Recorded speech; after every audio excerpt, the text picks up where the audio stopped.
Welcome to Market Snapshot from the Incred Equities Desk. In this podcast, our expert from the Equities Research team helps you navigate the stock markets with a quick roundup on the previous day's closing, along with relevant insights. Whether you are an experienced investor or starting out, this podcast will equip you to take informed decisions. The securities and stocks quoted here are for illustration only and are not recommendatory. Good morning, everyone. Nifty continued to deal under pressure, and this was not expected. It was surprising. This can be ascribed to the news flow that came from US that Brooklyn District Court has indicted Adani Group for a bribe of $50 million related to some of the states that they got projects for.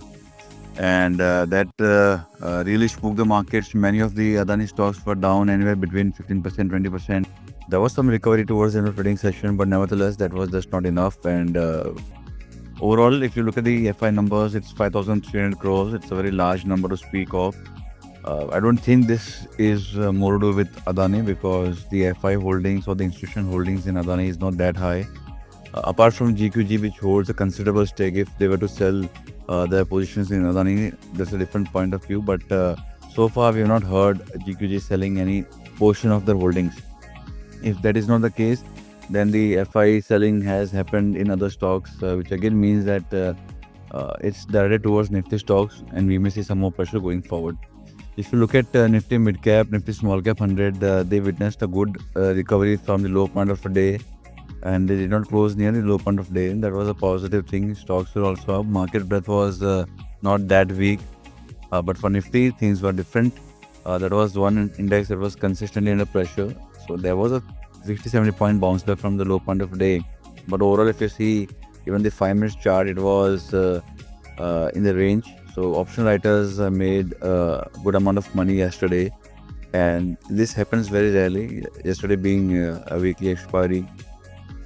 Nevertheless, Nifty is trading below its 200 DMA, and as long as it trades below this, one should not be playing for a major upside, so to speak of. As I said, 26,600 is the level to watch out for.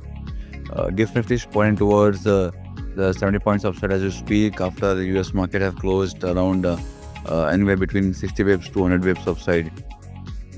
If the upside, if the opening tick sustains, then you may see more short covering. Overall, if you see world markets have been stable, it's only the Indian markets that have been really under pressure. So if that happens, we may see a bounce back. And today, if Nifty gives a close about 26,600, then the next week is going to be a very interesting one.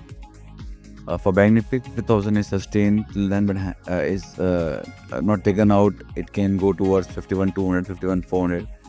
For Nifty, for any reason, if it's opening with a gap of say 10 or 15 points, most of a flattish kind of opening, one can place a trade keeping a stop loss of yesterday's low, playing for 24,000 targets.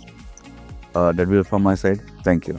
Investment in securities market are subject to market risks. Read all the related documents carefully before investing.